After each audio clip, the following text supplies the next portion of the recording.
Irving Park neighborhood. One person was shot by an officer outside a bar overnight. We're live with the latest. And 2 dogs shot in Lakeview. 1 died. An hours-long situation is over this morning. The State of the Union address from Biden and Russia to go on busy Wednesday morning. Live from Chicago's #1 news, ABC 7 Eyewitness News at 7. Start streaming now. Good morning to you. Hey, everybody. I'm Terrell Brown. 8th day of February. Let's go out and see what's going on this morning. 27 degrees. It's there. No, let's talk about this first. Coming up a little later, the sign weighing on the single most stressful minute of the day. Oh. And it happens to be within this hour. Oh. Well, some guests coming up a little bit later. Right now, we can take with Tracy. Yeah, we do see some blue sky out there this morning. I've had a magnificent sunrise. That sun is rising before 7 a.m. right now.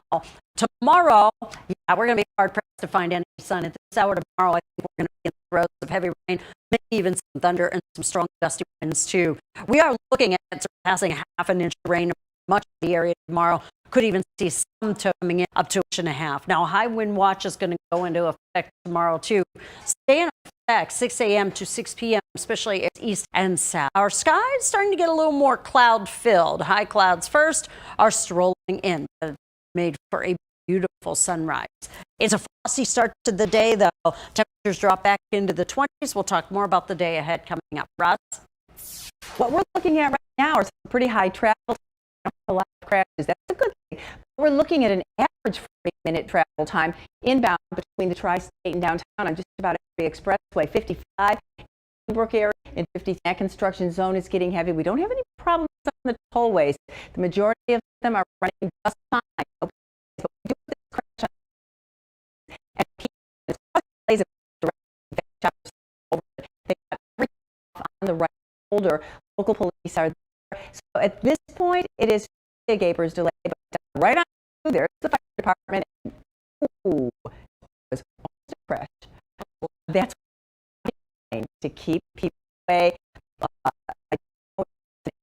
Looks like it is. So keep the crew and the people involved in the police, of course, safe from any of the other drivers. That was almost a crash. Did you see that? Yeah, we did. Roz. It's scary stuff out there on the road, especially the highways. Ross, appreciate it. Thank you. I want to get to the breaking news and watch this morning. A person was shot by Chicago police officers overnight. Jessica DeNovo was live near Kedzie in Grace with the latest on this. Jess.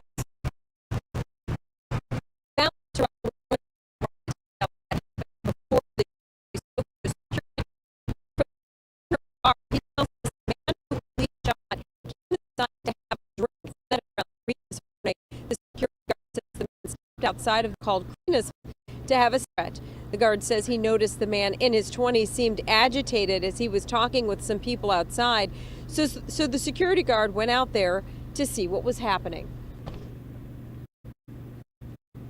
I stepped out to see what's going on, and the young man pulled out a gun on me. And he pointed at me and told me, no, I'm this type of gang. I told him, I said, put my hands up in the air. We're not about that. All we are is about serving liquor and having a good time. And that's where we're ending. At that point on, we called the Chicago police, and they did their job from that point on. The security guard says within minutes of arriving, he heard several shots down the block.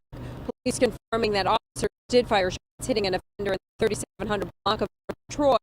Right now, the man's condition has not been released, and no details are being shared. Back here, we do know the Civilian Office of Police Accountability is here independently reviewing this incident. They're asking anyone with information to call their office. Val and Terrell, back to you. No, just appreciate the update. This morning, an hours-long SWAT situation is over in Lakeview. It happened after police searched for a man who shot 2 dogs yesterday. One of those dogs was killed. These are the 2 dogs who were shot right here. The family shared with us. That survived is scheduled for surgery today. Police say a woman was walking with 2 dogs off the leash near Seminary George. CP, the dogs went up to a man who allegedly had words with the woman, and that's when the man shot both of them. I looked outside and just saw the dog on ground, obviously very hurt. So I yelled out the window and said, you know, I'm coming down. I'll help. Leslie As was bitten by the injured dog as she tried to help. SWAT team searched for the shooter for hours this morning. That man who stole a Detroit car is not being charged with the crime. The fire at the Geneva business is out. No one hurt. Fire is a chemical in a storage facility attached to the Olon Industry building on Union Street. The EPA and other on him, but city officials say it does not appear the widespread cause of the fire has not yet been determined. So this morning, election day is just 3 weeks away, and there are 2 more forums today in the race for Chicago mayor. Other candidates put Lori Lightfoot on the defense at the latest forum. Diane Patrick joins us now from City Hall with more on this. Diane, we're getting close. That's right, and that latest mayoral forum was last night. I have to say things really repeated the candidates. Charge of finances, even not the city. The mayoral candidates talked about crime and its economic impact. Clearly, there's this perception, or maybe reality, that downtown is safe. And if you talk to everyone, talk to all the business groups there, safety is the #1 issue. You got to stop crime, right? Lower taxes, keep people coming. Mayor CPD's compliance with the federal consent decree. That is only 5% complied with. 5% means we're a 95% failure. All these folks want to throw a lot bombs from the cheap seats. The fact of the matter is, the facts are really clear. We are in compliance. We're improving our compliance every single day. And this nonsense that you're hearing from some of these folks is really completely lie. This is exactly what the people of Chicago don't want. People up here, they want to hear our solutions to the problems. The candidates also asked about closing underutilized schools. I support the moratorium until 2025, but let's start talking about this now. We have schools that are under 5% enrolled. We have to do better. Expanding affordable housing. And have a public bank in the city of Chicago. And a public bank can invest in public housing. The only candidate that was not there was Jesus Chuy-Garcia in Washington last night for the State of the Union address. Val and Terrell, back to you. Diane, thank you. To what's going on right now in the nation's politics? Reaction is pouring in after President Biden's State of the Union address last night. ABC's Faith Away is live at the Capitol in Washington, D.C. It was quite the night.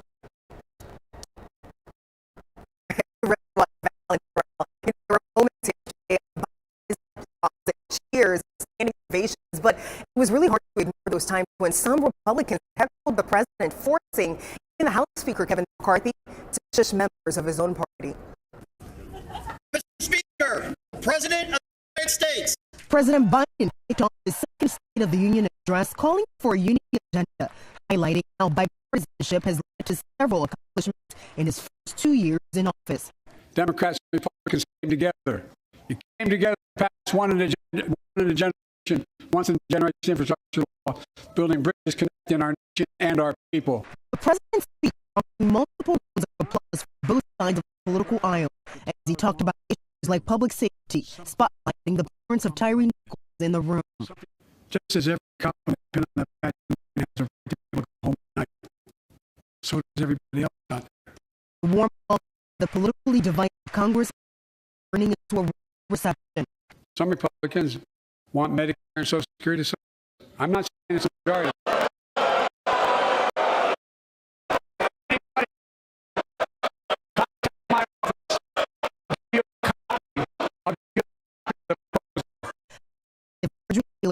Among those calling the president a liar. President Biden grinning and engaging with the G Republicans. I'm glad to see you. No, I tell you, I enjoy conversion. Apparently, it's not going to be. The president's address touching on a host of issues, including a call for an assault weapons ban, abortion rights, policing and reform, as well as his effort to cool inflation, urging Republicans to join him to finish the job. We could work together last Congress. There's no reason we can't work together and find consensus on important things in this Congress as well. thought Governor Sarah Huckabee Sanders delivered the Republican response. The Biden administration seems more interested in woke fantasies than the hard reality Americans face every day. Valenzuela, a source tells ABC News White House officials were very happy with the president's performance yesterday. He was welcomed back to the White House with cheers and high fives. Back to you. In Washington this morning, first another response to the president talking on behalf of the family party. We talk about immigration working people hear you. We can't depend on the party label as the only reason to vote for us. Our job is to hear what working people are telling us and deliver. Congresswoman Delia Ramirez represents Illinois' 3rd district that includes parts of Chicago and the western suburbs. And a high Rolling Meadows was among the at the address. Dr. Jill Biden invited Dr. Biden a visit to her last year. More people from the president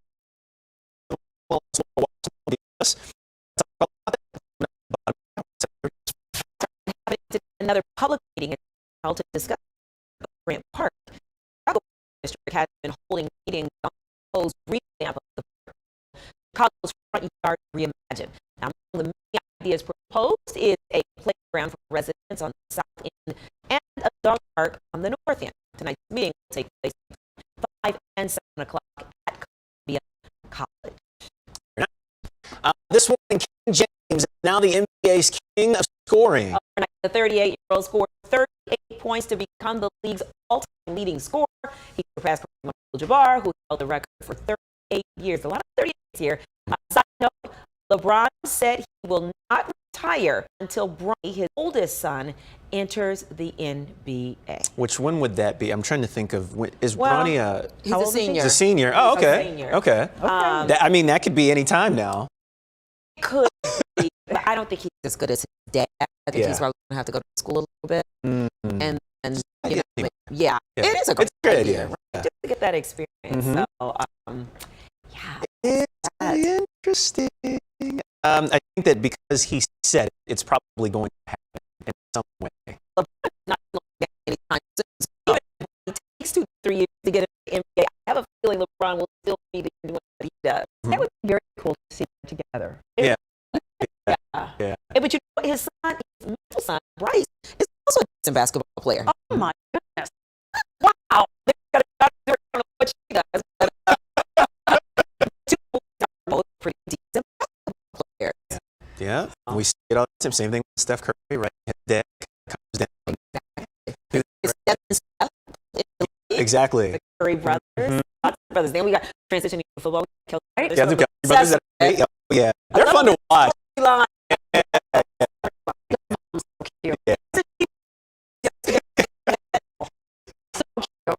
Oh, it'd be fun to watch. Just watch her. Yeah, she doesn't want to get distracted. We're all going to see like what her reaction is going to be, right? With whoever wins. Did you guys see that pretty weird on the show? We talked about who's going to go with the kid who loses. I can see that. Yeah, I saw that. Yeah, and it was like I knew it was the dad. It was the dad. Yes, the dad was like, well, I'm going to go with the kid who loses. That's first. Getting started as we stream out loud this morning. Coming up, the latest on the rescue efforts in Turkey and Syria. The number of people killed in the earthquake grows overnight. First, Tracy's got tracked with forecast talking rain, also talking snow. It's coming up next.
tomorrow at 6 a.m. Area shade kind of a gold color off to the south northwest Indiana. We're anticipating potential wind gusts to miles per hour there tomorrow. Right now, gosh, we've had a magnificent sunrise. But the clouds are going to continue to invade. Eventually, it's going to be raining in the area. You don't have to worry about it for the evening commute today, however. Overnight tonight, and for all my colleagues working the shift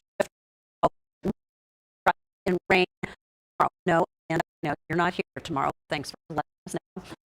We do have the potential for some thunderstorms in the area here tomorrow during the commute. Strong winds possible too. And then we end it with maybe some light snow in the area, especially across the northwest suburbs. We're looking at 40 to 50-minute travel times right now, and we're hearing IDOT responding to a stall in the lane outbound on Kennedy.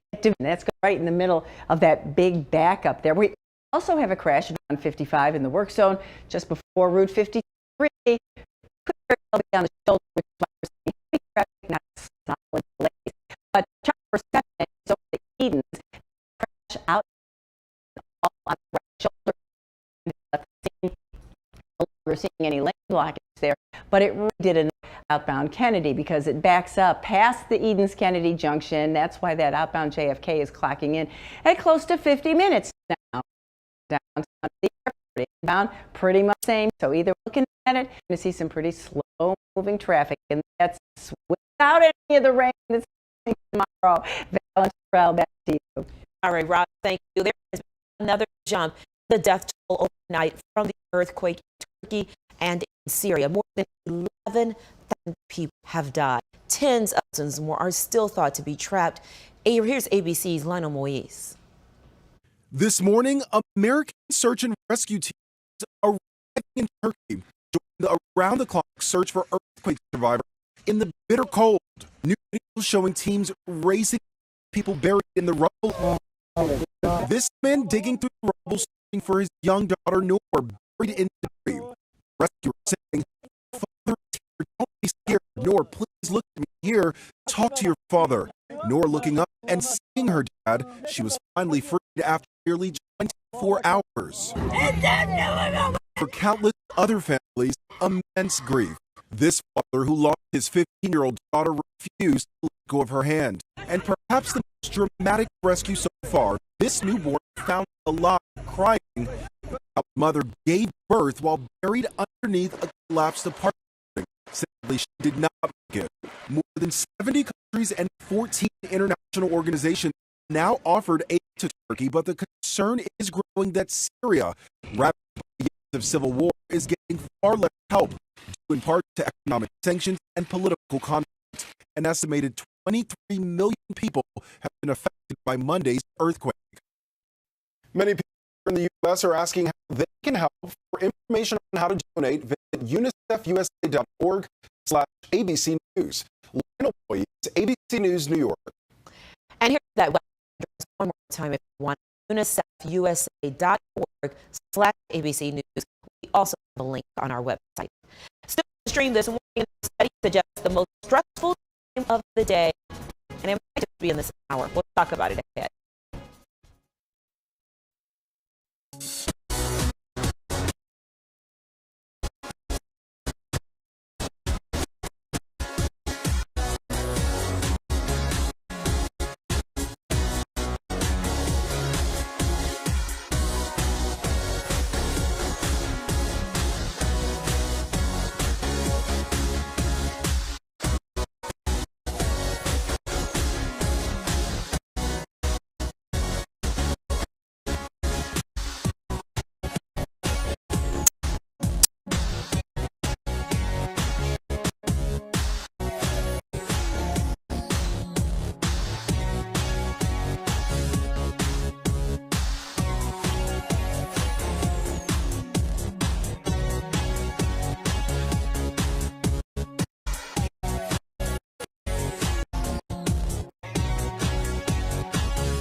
The Illinois State Treasurer's Office is celebrating Black History Month with a reception today. Treasurer Michael Frericks will honor 8 Black leaders for their outstanding commitment to the community. Keenan Kyles, a former custodian here at ABC 7, among those being celebrated for his now opera career. This is new this hour. Now to a new survey out of Britain. It pinpoints the most stressful time of the day to the minute. A poll of 2,000 adults found that the trying time in the 24-hour period comes at 7:23 in the morning. Gosh, are you kidding me? 1 minute away. A minute from now, right? This is based on a ranking of 50 of what are called everyday stressors. Traffic, waking up, top the list of stressors. Just waking up, tops the list of stressors. The study that people experience an average of 3 dramatic episodes per day. The first one generally hits 8 a.m. Man, you know, the morning was so stressful. Yeah, right? You know what? We're here, we're working on it. About people getting up, right? Kids have to be at school at 8 o'clock. Yep. You got to get them up. You got to meet. You got to Zoom, whatever. Get out the door. Right. Yeah. We go too. Temperatures here's update. You'll see it right here in just a second.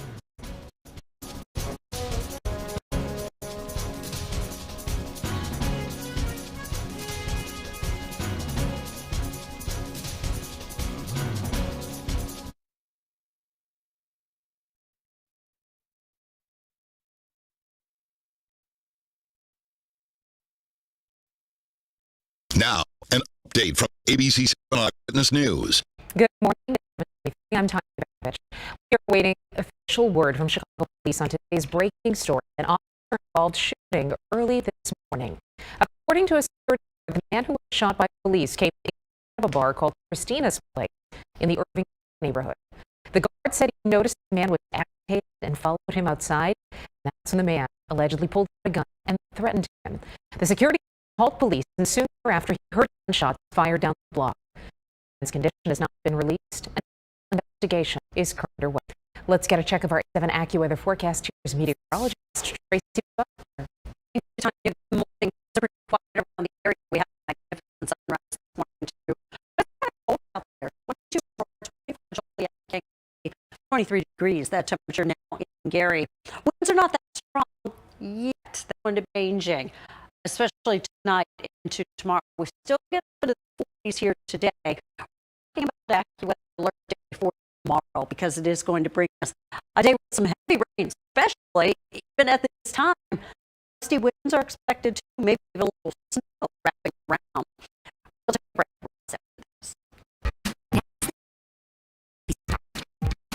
So let's move. Let's rest and recharge. And put our health first. Let's be well. To do that, let's eat well. Breathe deep. Find joy in the little moments. Love. Who love? Together, let's live well. Advocate Aurora Health.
Back, everybody. Busy morning on the roads. We're on the northwest side of the city. A car crash and bad spot to have anything happen. Lots of congestion there.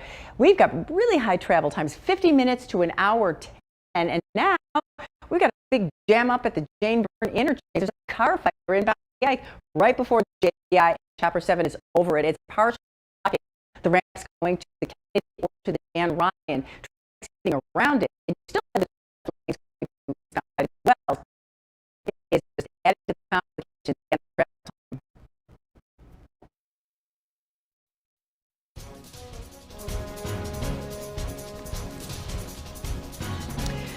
Welcome back, everybody.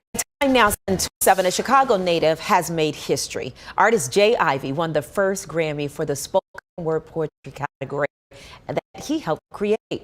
Ivey spent 6 years lobbying for that category. After his big win, Ivey told us his love of poetry started at Ridge Central High School in Urban Field when a teacher encouraged him to perform.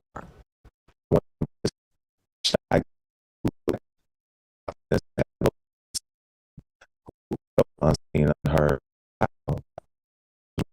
People like, wow, like, I am seen, I am heard. And yes, you are, and super talented. His album, The Poet Who Sat by the Door, also features John Legend and BJ, the Chicago Kid. Awesome for him. Yeah, Great. congratulations. More news coming up in 90 seconds.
You're watching ABC 7 Eyewitness News at 7, streaming live now. All right, bottom of the hour now at 7:30. Taking a look at the morning's top. Chicago police say that officers fired shots and hit a person in the 3700 block of North Troy overnight in Irving Park neighborhood.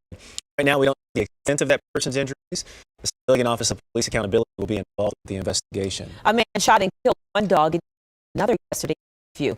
They say the owner's dogs were off the leash and followed the man around the corner into an alley, at which point the man shot both of them. And the election for Chicago Mayor, February 28th. Another forum last night. Chicago Mayor Lori Lightfoot defended her record on a number of issues and accused her challengers of throwing bombs from the cheap seats. We're going to talk to Laura about that in just a little bit. Yes, we are.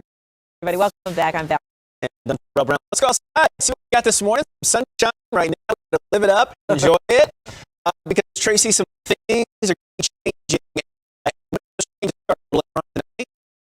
Absolutely.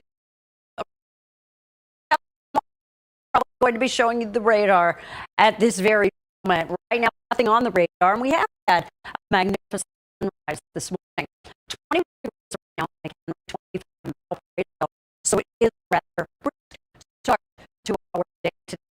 25 degrees right now in Coal City and 24 right now. I'm sure. Today, we are anticipating that temperatures will get up into the 40s. Clouds are going to be on the increase as we go through the day today. But then the rain is going to make here tomorrow. I do think tomorrow at this time it is very wet, probably windy too. Roz? I'm thinking that everybody's anticipating tomorrow and thinking, okay, well, we should go into the office today so we can work from home tomorrow because we have a boatload of traffic out there. And we really know we have one crash and one car fire that has cleared up about hours just before the January interchange. We still have a piece of equipment on the scene getting through. The travel times are 55 to an hour 10. And it can be terrible in both directions. Look at the traffic going around the North Avenue curve. It's barely moving. As we get a crash on the Eastern past the junction, and the Kennedy has not recovered from it. Even the damn ride is slow moving this morning. Alan Terrell. All right, Roz, thank you. ABC 7 political analyst Washington joins us now to talk a little bit more about last night's State of the Union address. This is the president gave us his second State of the Union address in front of a divided joint Congress. Yeah, while the president praised key agenda issues for the pandemic, asked for more, especially coming together. Laura Washington is here to talk more about that. Laura, good to see you. Good to see you. So looking back on it, big takes. What do you think? I think he's first of all, this pre-election speech, laying groundwork for his re-election campaign. He hasn't announced we expect him to announce, but he's talking about successes around the economy, around the infrastructure bill. But he's also saying, you know, we have to keep going, and so what's his main message? Finish the job. Finish the job. You know what? I think that's probably his campaign slogan. You know what? Yeah. You're onto something. He's like, and not one is punchy. Punchy last night. Now, the analysts that I was watching were saying, this is the President Biden that we kind of remember from when he was vice president that we haven't seen in a long time. Full of energy, very vibrant, and that was really important message because he's been accused of being violent, he's too old, he really shouldn't run again. So he came out last night. Do you think that the poll numbers changed for him after this?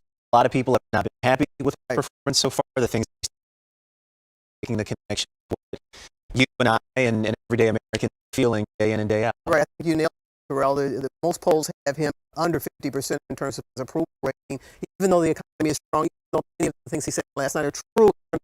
The country coming back, people are not feeling it, not responding to it, and he's going to turn around that attitude. I think that he tried to lay the groundwork for that last night.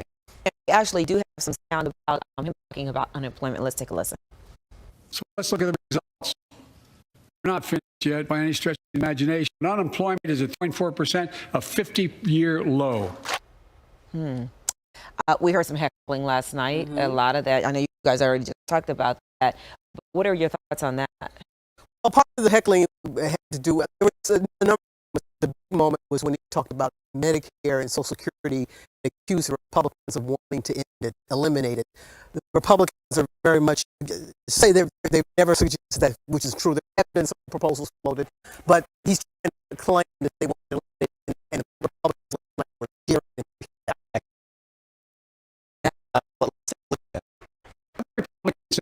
I'm not saying it's the majority of you. I don't think it's even a significant. But it's being proposed by individuals.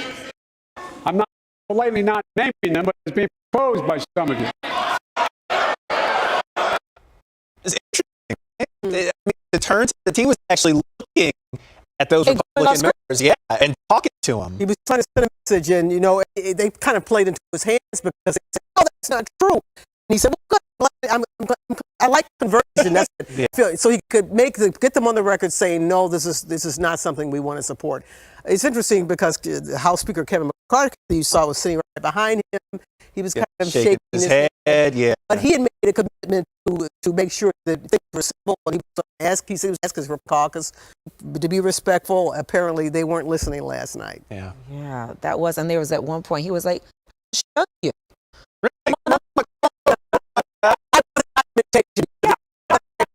It's interesting, and I don't know if it hurt or helped, but the fact that he was so engaging with the Republicans. We have to move on. As he wrapped up his speech, he obviously acknowledged that Tyreek's parents were there and that more effort about police reform needed to be had. Take a listen to this. Most of us in here have never had to have a talk. The talk that Brown and parents have had to have with their children. Oh, Hunter, Ashley, my children. I never had to have the talk I never had to tell the police officer to pull you over. Turn your light down right away. Don't reach for your license. Keep your hands on the steering wheel. Imagine having to work with it every single time. Let's keep ourselves to make the words of tomorrow. Something good. Something good. I mean, there was nobody anything at that. I mean, that has to be something you would think both parties would agree. Well, you would think so. And I think he was trying to appeal to through empathy for what happened with type so what has happened again and again and again. Many people in that room, I suspect, and many people in the audience don't really know about the talk. They don't because they haven't had that personal experience that he pointed out. So he's trying to reach across the aisle with a bipartisan strategy to get police reform on the books. Do you think that was effective, that strategy? Well, let's see. I mean, the Congress continues to negotiate over the Floyd proposal, which would curb some of the activities that we saw with Nichols, but it hasn't gone anywhere for over 2 years. So maybe this will give it a jump start. We'll have to see. Speaking of Reaching across the aisle, Biden ran as a moderate Democrat. In order to get anything done, divided Congress, he has got to find a way to work with Republicans. Do you think this is going to happen moving forward? Well, I think there's a little bit more hope because we do have a divided Congress. Both sides need each other. Kevin McCarthy has already had a conversation with Biden. I think it was a productive conversation, not deploying some of the really high rhetoric that you saw in the Trump era. So I mean, there's a potential there. I think moving to a different place because people need to get things done towards 2024 on both sides. Yeah. With some accomplishments, with legend in the past. That's what bipartisanship is supposed to be about. And I'm trying to get these grocery bills down and these energy and gas bills down and inflation down. We got a lot of work to do. We're like going up and down the aisles asking that question. Right. Yeah. Not to mention that there's still talk of a recession in the office. Yep. There may be a mild, but certainly some kind of a recession this year. So those bread and butter issues are front and center, and I think both Democrats and Republicans will be in peril if they don't address them. Yeah. Well said. All right, Laura Washington. Always good to see you. I love this dog. Exactly. It's good to see you. We can breathe a little bit. Yep. All right, we're going to take a quick break. We'll be right back.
The air has been fairly calm.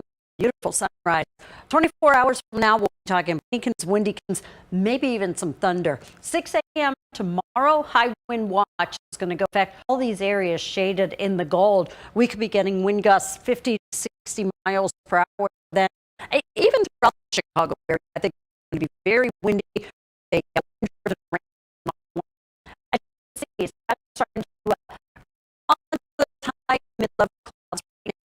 It has been a frosty to the day. It's 21 degrees right now in McHenry, 23 degrees currently in Gary, 26 in Coal City, and 26 right now in Hampshire. So today, more and more clouds coming our way. We still get those temperatures up into the 40s. Showers are going to move in, but it will be after our commute here this evening. Then tomorrow is going to be rainy and it is going to be windy, especially through the morning. Roz? We are seeing a lot of congestion on the expressways, even without any weather complicated travel times. 50 minutes to an hour, 10 right now. And we've got a lot of suburban crashes right this time around. Expressways off the interstates. In Naperville, River Road, near Chalet Road, and River Road is pretty backed up in that area. We also have crash delays in it's on Finley, just south of Roosevelt Road. And one more crash to add to the list. This one is up in Honda on southbound Route 12, US 12, just north of Bonner. And southbound 12 is backed up at that intersection. So yes, this is going to be a morning where you don't get that second cup of coffee. Hurry up, get out of there so you can get where you need to be on time. Valenterell. All right, Ross, thank you. Well, across the country will be into the Super Bowl this Sunday. A watch party, ABC's Roy tips on how you can save on the snacks this year. Whether to watch football, the halftime show, or commercials, Super Bowl Sunday has long been a reason to get together with friends and family, and eating is a big part of it. According to Super Bowl food report, overall food inflation is up 11.8% since last year, but there are a couple of favorites that are seeing declines. Hot or sweet, the chicken wings are down 22% compared to last year. And that's due to supply out there, better transportation, more labor. And guacamole on the menu with avocados, 20%. We're not having the great dispute like we saw last year. Processing out there avocados, more from Mexico and Peru. Proteins like sirloin, steak, and shrimp are also advised this year. But the news isn't quite as good when it comes to drinks. Wine is up 4%, spirits are up 2%, but beer is up 11% compared to last year. So you might really consider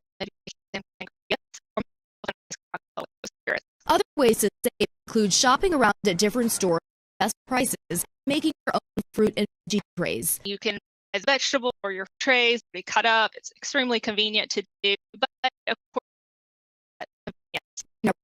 ABC News, Los Angeles. We gonna pay it. We're gonna eat. You know, I actually was thinking about you guys the other day. Like, will you stay up? I know. Yeah, you're gonna go to bed. I was thinking specifically, but you can't see any of the Super Bowl. I just see all the commercials leading up to you. Like for quarter, half? No. Not. No. No. Usually do Okay. Will you stay? Maybe halftime. Maybe. See, I got up early to be back at the auto show that Oh, Monday. that's right. Yeah. On a Saturday. Exactly. No. Oh, Saturday sounds great, doesn't it? We're streaming out loud this morning. I know you're gonna be up for that game. I probably would. I might not. I'm trying to figure out what my game plan is. No pun intended. Do I sleep during the day, watch the game, and just do a little sleep in between the games? Good idea too. Yeah. We'll talk more in just a bit. We'll take 90 seconds.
Welcome back, everybody. Happening this weekend, area families are invited to come together to get messy and have some fun at the same time. It's called Messy Day at the Gym, an initiative program of JCC Chicago. Here with me is Rena Rosen with the organization. She's the inclusion coordinator. Good morning, Rena. Good morning. Thank you so much for having me. Oh, this is such a great program. So let's first start with Jewish Disability Awareness, Acceptance, and Inclusion Month. What is the importance of this? Sure. So JDAME, as the acronym is, we celebrate it every February. It's a time to raise awareness and champion the rights, gifts, and strengths of Jews with disabilities to be accepted and included in our community. So every year, JCC Chicago celebrates this month with a virtual and in-person program. This year, we kicked it off with a virtual screening, disability roadmap. And this Sunday, as I mentioned, we're going to have a Messy Day. So tell me a bit more about Messy Day at the J. What's all included there? So we're going to have painting, kinetic sand, slime, so much more. And the beauty of sensory friendly kids play differently, a little bit different. And so we're going to have the opportunity to be included and participate. We'll have kids like headphones, a quiet space for kids who maybe are overstimulated, and ensure that it feels welcome and included. What is the one thing that you are most excited about? There's so much there. I love welcoming people into our community and seeing how everyone connects and socializes differently, and getting that feeling of community where everyone feels like they're contributing just warms my heart. You know, it's so important for people to understand this. How do you encourage people to make your organization more inclusive? Part of it is being proactive, ensuring dignified accessibility, and cultivating a sense of belonging. Begin at the planning stages of any programming. Best practice is always to have diversity in the conversation from individuals with experiences and value and insight. Moving barriers, community members know how and what they need on your website, on your programs. When you're planning events, ask questions put in place to ensure you're met. It's funny because sometimes there's such an effort to make this the forefront. How do people at home get involved this month with the JCC? Absolutely. So we have a programming inclusion. Inclusion is in our DNA at JCC Chicago. So we strive to make our facilities more accessible and build on inclusive atmospheres with all of our programming. So to get involved, you can go to our website for JDAIM, jccchicago.org/ADAIM to learn more. And our wonderful myriad of accessible and adaptive programming. You can go to jccchicago.org. Thank you so much for joining us. Thank you so much. And there you have it. Hosted Sunday from 1 to 3 in the afternoon. Everyone will join at the Bernard Wenger JCC in Northbrook. We'll have more information on this weekend on c7chicago.com, our own website. Terrell. All right, appreciate it, Russ. Thank you. That was awesome. The winter and south side base are ready to be shipped to your Valentine this year. Eyewitness News, reading at 7, continues after a break.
An Englewood neighborhood flower shop is trying to start a new Valentine's Day tradition, swapping roses for tulips that are homegrown literally. Yeah, it's out the flowers are also a great eco-friendly alternative that is simultaneously creating jobs for inner city teens and young adults. And it's all helping us to build a better and greener Chicago. Something beautiful is growing in the basement of an Englewood 3 flat. Use what you got.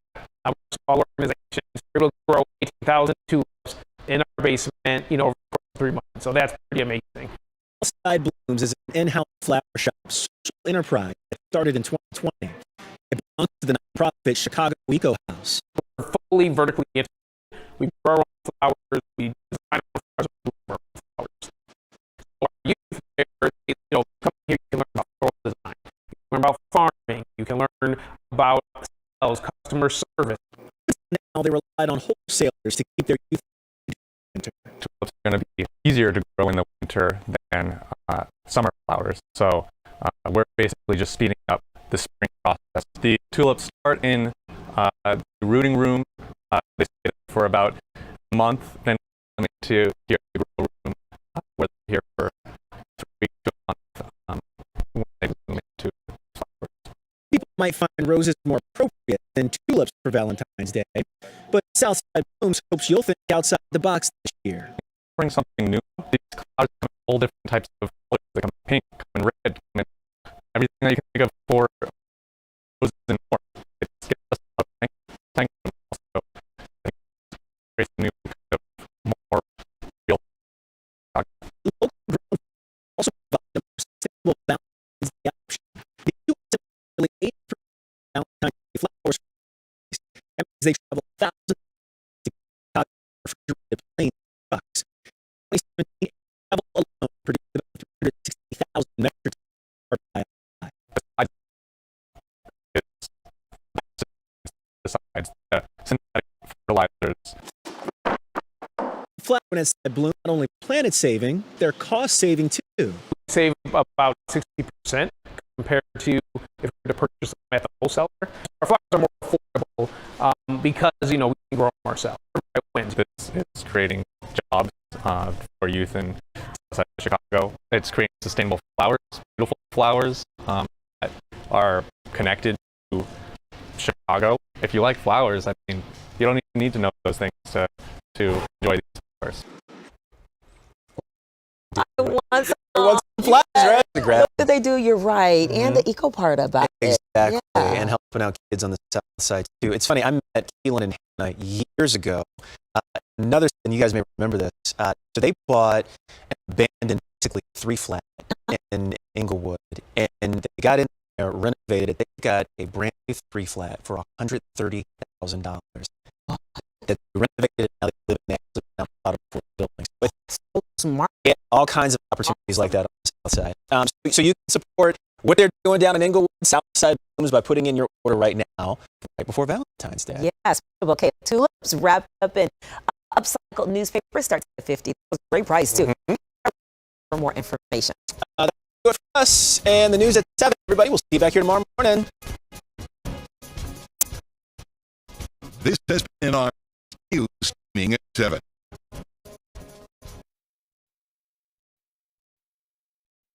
Now, an update. BBC Eyewitness News. Good morning. It's 7:56. I'm Tanya Mitch. Another public meeting is scheduled for tonight to discuss the future of Grand Park. The Chicago Park District has proposed a park called Chicago's Front Yard Reimagined. Among the many ideas proposed is a playground for residents on the south end and a dog park on the north end. Tonight's meeting will take place between 5 and 6 o'clock at Columbia College.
you taking temperatures. Cold, frosty start to our day, but we started this day too with some sun. As we look at the day ahead, more and more clouds continue to move into our sky. Highs today up into the 40s. Now, rain to develop, especially into the overnight tonight into the day tomorrow. Tomorrow morning, I think some rain and some around. Wrapping around for tomorrow afternoon, there will be some light snow showers in the area too. Roz? Got a problem in northwest Indiana. This is south on I-65. A crash at Ridge. Those delays go all the way past 8094. We also have a picture to show all of the emergencies. Only one lane squeezing by. Now, on the Illinois side, traffic really slow. We're averaging an hour between the tri-state and downtown on most of your inbound expressways. And we've got a crash on the Kennedy, making it even worse. It's inbound just past Canfield. Northwest side, Divine